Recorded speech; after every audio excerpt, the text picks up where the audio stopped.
நேயர்களே, இன்று சுதந்திர தின சிறப்பு தொகுப்பு பார்க்கலாம். சுதந்திரம் என்று நாம் எதை நினைக்கிறோம் என்றால், ஒவ்வொரு தனி மனிதனும் தான் விரும்பியபடி தாம் விரும்பியதை செய்ய வேண்டும் என்று நினைப்பதுதான். அவ்வாறு செய்ய முடியுமா என்றால் கண்டிப்பாக முடியாது. நீ மட்டும் இந்த உலகத்தில் இல்லை. உன்னை சார்ந்தவர்கள், உன்னோடு பக்கத்து வீட்டுக்காரர், எதிர் வீட்டுக்காரர், இன்னும் பல பேர் எல்லோரும் சேர்ந்து உன்னோடு வாழ்கிறார்கள். அவர்கள் சுதந்திரத்தை பாதிக்காமல், அவர்களுக்கு இடையூறு இல்லாமல், அவர்களுக்கு எந்தவித தொந்தரவும் இல்லாமல் நீ நடந்து கொள்ள வேண்டும். பொதுவாக சொல்வார்கள், ஒருவரின் சுதந்திரம் என்பது மற்றவர் மூக்கு நுனி வரை என்று.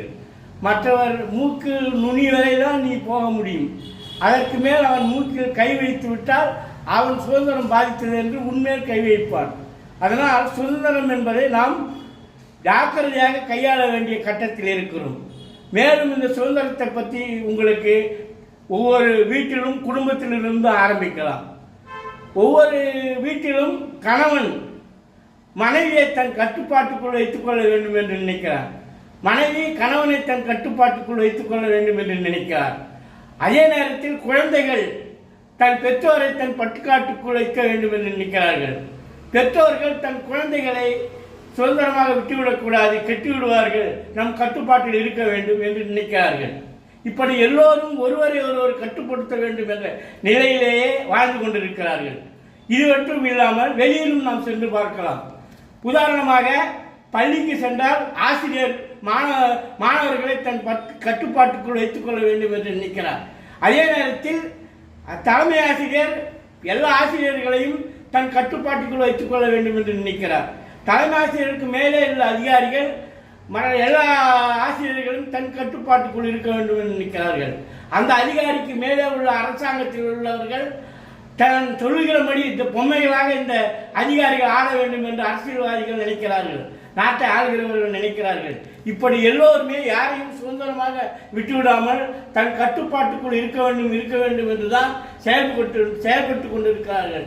இவ்வாறு இருக்கையில் நாம் சுதந்திரத்தை எப்படி சொல்ல முடியும்?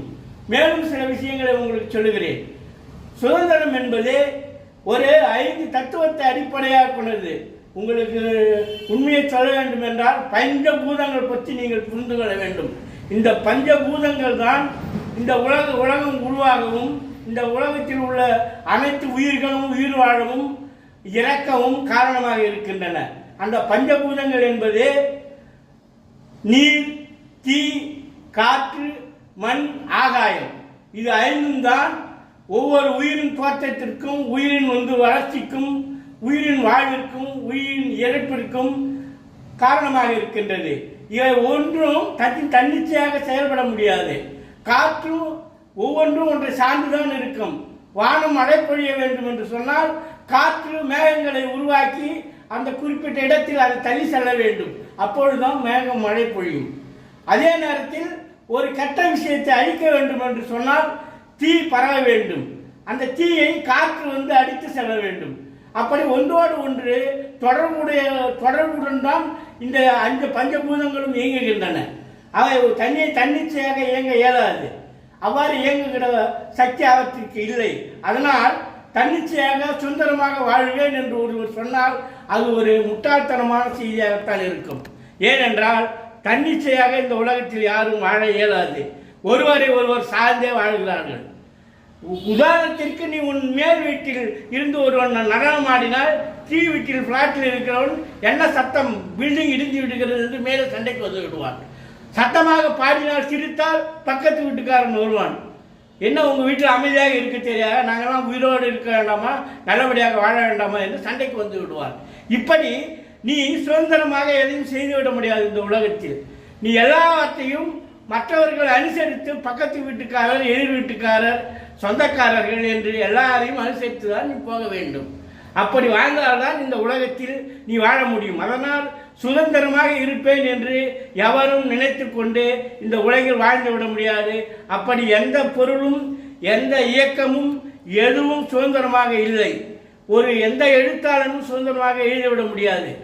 ஒரு உதாரணத்துக்கு சொல்லுகிறேன். அரசாங்கம், நம்ம மாநில அரசாங்கம் சுதந்திரமாக இயங்க முடியாது. மத்திய அரசுக்கு கட்டுப்பட்டு இருக்கிறது. அந்த மத்திய அரசு தன் கட்டுப்பாட்டிலும் மாநில அரசாங்கத்தை வைத்திருக்கிறது.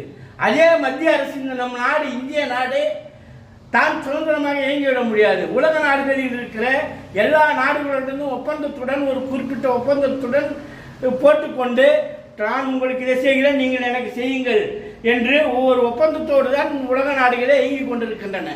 இந்த உலக இயக்கமே ஒன்றோடு ஒன்று சார்ந்து தொடர்புடைய ஒருவர் சார்ந்து இயங்கிக் கொண்டிருக்கிறது ஒழிய சுதந்திரமாக எதுவுமே செயல்படவில்லை. அதனால் நாம் சுதந்திரமாக இருப்போம் என்று நினைப்பது தவறான ஒரு சிந்தனை. சுதந்திரம் என்ற பேச்சுக்கே இடமில்லை. சுதந்திரம் என்ற சொல் ஒரு வெற்று சொல். அது ஒரு அர்த்தமில்லாத சொல் என்றே நாம் சொல்ல வேண்டும்.